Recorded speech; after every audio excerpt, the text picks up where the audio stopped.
warahmatullahi wabarakatuh. Salam kenal, saya Kuri Asih dari SMK Negeri 26 Jakarta. Salam hebat untuk semua guru-guru hebat yang ada di Indonesia.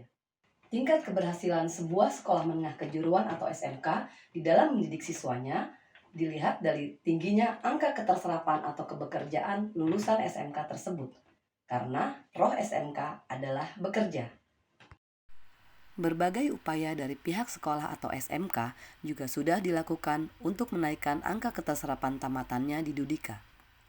Upaya tersebut diantaranya adalah dengan melakukan kerjasama yang solid dengan perusahaan, yang dilakukan dengan prinsip simbiosis mutualisme. SMK juga menyelenggarakan kelas pesanan industri melalui upgrading skill, hard skill, dan soft skill bagi guru dan siswa ataupun guru tamu dari industri. Namun kesemuanya itu seperti berbanding terbalik dengan data yang didapat dari Badan Pusat Statistik atau BPS, bahwa lulusan SMK masih menduduki peringkat tertinggi untuk angka pengangguran. Pada Senin 9 Mei 2022, Kepala BPS Margo Yuwono juga menyebutkan bahwa dari jumlah pengangguran tersebut, jika dilihat dari tingkat pendidikannya, yang paling banyak adalah lulusan SMK, sebesar 10,38%. Salah satu penyebab tingginya angka pengangguran lulusan SMK diantaranya adalah karena lulusan SMK dianggap kurang berkualitas. Dari hasil survei yang telah saya lakukan selama bertahun-tahun kepada pihak dunia usaha dan dunia industri rekanan sekolah kami, maka didapat bahwa kebutuhan kompetensi hard skill sebesar 20%, sedangkan untuk kompetensi soft skill sendiri menunjukkan angka yang sangat tinggi. Industri sangat membutuhkan siswa dengan kompetensi soft skill sebesar 80%. Hal ini sesuai dan sejalan dengan prinsip utamakan adab dulu, baru ilmu. Attitude first, then skill. Dan juga prinsip baik dulu, baru pintar.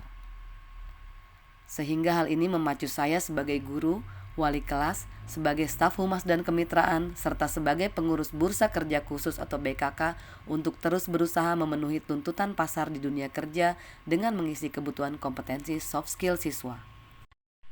Untuk menjawab tantangan kebutuhan pasar kerja di industri mengenai kompetensi soft skill ini, saya telah melakukan Critical 11 Best Practice atau praktik baik sharing value dan motivasi di setiap awal pembelajaran kepada seluruh siswa. Dan dalam rangka mengikuti lomba apresiasi guru kali ini, saya menuliskan apa yang sudah saya lakukan selama lebih kurang 17 tahun saat saya mengajar. Critical 11 ini sendiri adalah istilah yang sangat dikenal di dalam dunia penerbangan, di mana 3 menit pertama adalah saat pesawat akan melakukan lepas landas atau take off, sedangkan 8 menit terakhir adalah pada saat pesawat akan melakukan landing atau pendaratan.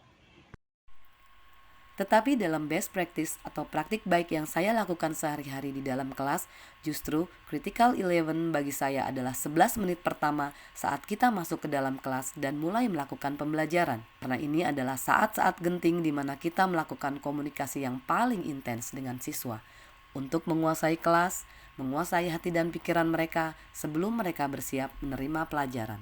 Jika di dalam pesawat di saat genting ini, pilot dan awak kabin tidak boleh melakukan komunikasi apapun, justru jika di dalam kelas adalah sebaliknya. Kita sebagai guru harus melakukan komunikasi terbaik dan efektif di setiap awal pembelajaran, untuk menjadi pusat perhatian siswa dan menarik siswa untuk fokus dengan apa yang akan kita sampaikan. Saya juga selalu berusaha menjalin hubungan bonding yang kuat dengan siswa dan pihak industri. Karena terjalinnya hubungan yang kuat akan memunculkan chemistry yang sangat baik dan sinergi yang luar biasa antara guru dan siswa, serta hubungan yang baik dan harmonis antara sekolah dan Dudika. Karena hal ini merupakan faktor yang sangat mempengaruhi tingkat keberhasilan sebuah sekolah dalam menghasilkan lulusan yang mampu beradaptasi dan mampu terserap di dunia industri. Sharing value yang biasa saya sampaikan, saya informasikan dan saya sajikan diantaranya adalah tentang 1. Kisah sukses atau success story alumni untuk bisa memotivasi dan menginspirasi seluruh siswa. 2. Kisah buruk atau kisah kegagalan kakak kelas di tempat PKL atau alumni di tempat kerja. Agar dari kisah tersebut, siswa bisa belajar mengambil hikmahnya dan sebagai pembelajaran berharga bagi mereka ke depannya. Dan yang terpenting, mereka tidak akan melakukan hal yang sama dan mengalami kegagalan yang sama di kemudian hari. 3. Slide presentasi tentang kisah biografi, tokoh sukses, dan perjalanan hidup mereka menuju kesuksesan. Keempat, video motivasi dari potongan film-film yang biasa dijadikan contoh dan menjadi inspirasi teladan untuk siswa. He's heavy. I know he's heavy. I'm bad strength. Then you negotiate. Give me more! Keep going! 20 more steps! 20 more! Keep going! Keep going! Keep going! Don't quit! Don't quit! Don't quit! Rock Kelly, you don't quit! Iya, jadi kadang-kadang kita punya kemampuan atau potensi di diri kita yang kita nggak tahu padahal kita bisa sebenarnya. Nah, fungsi guru di sekolah dan fungsi orang tua di rumah adalah untuk menggali potensi kamu setiap hari. Jadi masing-masing orang punya mutiara di dalam hatinya, di dalam dirinya. Tapi kadang-kadang mutiara itu belum bisa tergali, kita nggak tahu potensi kita apa. Maka dari sekarang tunjukkan yang terbaik, do your best, tunjukkan yang terbaik, maksimalkan potensi kamu, maksimalkan ekskul kamu dan sebagainya. Paham sampai sini? Ibu akan meng-share video testimoni dari alumni. Assalamualaikum warahmatullahi wabarakatuh. Saya Rila Gusala Sumisra, alumni SMK 26 Jakarta lulusan tahun 2015. SMK 26 memberikan saya kesempatan untuk meningkatkan kemampuan akademis dan non-akademis yang membawa saya ke jenjang sarjana menjadi salah satu mahasiswa berprestasi.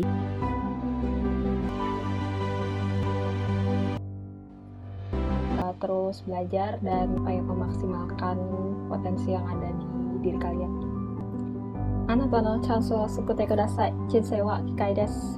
Ippang teki ni motto toku ni intensitai to wa nanika o shitai to aete nozomu hito desu. Bu, saya bukannya menolak rezeki, tapi saya mau kuliah karena salah satu cara untuk memberantas kemiskinan adalah dengan meninggikan pendidikan kita. Ibu akan meng-share atau membagikan sedikit motivasi buat kalian. Ada 2 kunci sukses untuk hidup kamu ke depan. Melakukannya dengan 2 cara. Jadi ada 2 cara, yaitu cara langit dan cara bumi. Kalian harus selalu melakukan do more ya. Do more than the expectation. Melebihi harapan. Waktu itu ya di alumni kita jurusan elektronika tahun 1987 lulus. Begitu lulus dia bekerja di Bank Bukopin ya. Bank Bukopin, kemudian karena dia bagus kerjanya, maka bosnya selalu salut akan hasil kerjanya dia. Maka akhirnya sekitar 21 orang bekerja di Bank Bukopin dan sekarang mereka sudah menjadi petinggi-petinggi di Bank Bukopin. Selain sharing value dan sharing motivasi yang saya lakukan di kelas setiap hari, terkadang di sela-sela kegiatan belajar mengajar yang sudah berakhir, maka saya juga menyempatkan diri untuk dapat membuka konseling dengan seluruh siswa, baik dilakukan di dalam kelas ataupun di luar kelas. Saya juga kerap mengadakan kegiatan dengan siswa seperti makan bersama, pergi bersama, naik gunung bersama, dan melakukan kegiatan lain bersama-sama. Selain itu, saya juga sering menghampiri siswa, mengajak berbicara dari hati ke hati, dan melakukan sentuhan secara pribadi atau personal touch terhadap siswa dengan kondisi permasalahan yang sedang mereka hadapi. Dari informasi, cerita motivasi, kisah inspiratif, dan paparan yang saya lakukan di kelas setiap hari, alhamdulillah hal itu bisa menambah pengetahuan bagi mereka, membuat jalinan bonding dan chemistry antara saya sebagai guru dengan seluruh siswa-siswa saya menjadi lebih dekat, sehingga kita sebagai guru dapat dengan mudah mendapatkan respek dari seluruh siswa. Ilmu apapun yang kita sampaikan akan dengan mudah dicerna oleh mereka. Kita mampu membuka mata hati dan kesadaran mereka untuk dapat berubah ke arah yang lebih baik dan positif dari hari ke hari. Intinya, apa yang disampaikan oleh hati akan diterima oleh hati dengan sepenuh hati. Dengan attitude dan kinerja siswa yang baik, pada akhirnya akan banyak pihak perusahaan yang merasa puas dan mereka selalu menjadi pelanggan potensial untuk merekrut siswa PKL dan siswa tamatan atau fresh graduate dari SMK Negeri 26 Jakarta. Dampak terbesar dari hal kecil yang saya lakukan ini adalah bahwa dalam 10 tahun terakhir, angka keterserapan PKL dan keterserapan siswa di dunia kerja mencapai di atas angka 90%.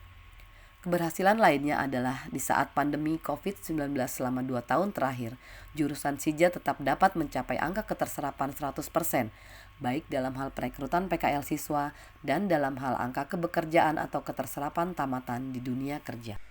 Dari hasil survei yang saya lakukan kepada 174 responden siswa dan kepada 74 alumni tentang manfaat dan pentingnya sharing value bagi siswa, rata-rata mereka berpendapat bahwa sekitar 90% menjawab sangat bermanfaat dan sangat penting.